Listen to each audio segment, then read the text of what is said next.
الحمد لله نحمده ونستعينه ونستغفره ونؤمن به ونتوكل عليه ونعوذ بالله من شرور أنفسنا ومن سيئات أعمالنا من يهده الله فلا مضل له ومن يضلل فلا هادي له وأشهد أن لا إله إلا الله وأشهد أن محمدا عبده ورسوله أرسله بالحق بشيرا ونذيرا بين يدي الساعة من يطع الله ورسوله فقد رشد ومن يعصيهما فإنه لا يضر إلا نفسه ولن يضر الله شيئا أما بعد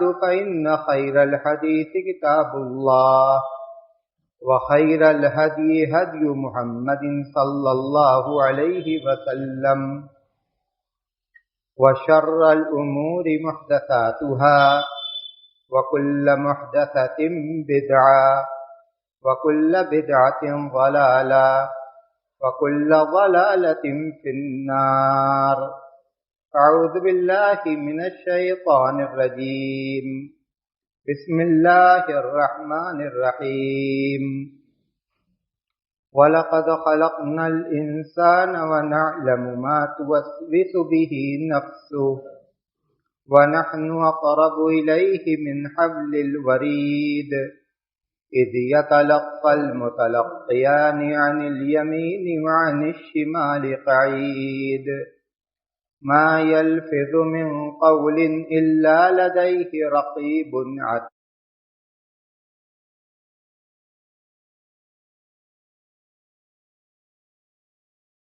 أنت منه تحيد ونفخ في الصور ذلك يوم الوعيد وجاءت كل نفس معها سائق وشهيد لقد كنت في غفلة من هذا فكشفنا عنك غطاءك فبصرك اليوم حديد وقال قرينه هذا ما لدي عتيد ألقيا في جهنم كل كفار عنيد مناع للخير معتد مريب الذي جعل مع الله إلها آخر فألقياه في العذاب الشديد قال قرينه ربنا ما أطغيته ولكن كان في ضلال بعيد قال لا تختصموا لدي وقد قدمت إليكم بالوعيد ما يبدل القول لدي وما أنا بظلام للعبيد. وقال تعالى وإذا سألك عبادي عني فإني قريب وَإِذَا سَأَلَكَ عِبَادِي عَنِّي فَإِنِّي قَرِيبٌ أُجِيبُ دَعْوَةَ الدَّاعِ إِذَا دَعَانِ فَلْيَسْتَجِيبُوا لِي وَلْيُؤْمِنُوا بِي لَعَلَّهُمْ يَرْشُدُونَ. برادران اسلام، محترم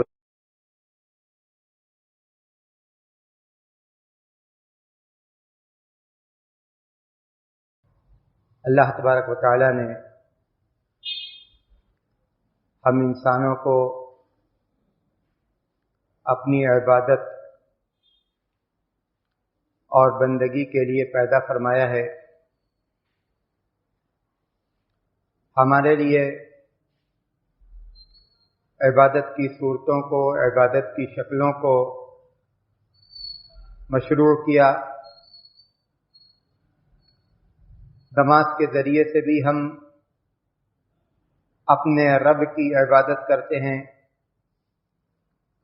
روزہ کے ذریعے سے ہم اپنے رب کی عبادت کرتے ہیں، حج اور زکوٰۃ کے ذریعے سے ہم اپنے رب کی عبادت اور بندگی کرتے ہیں.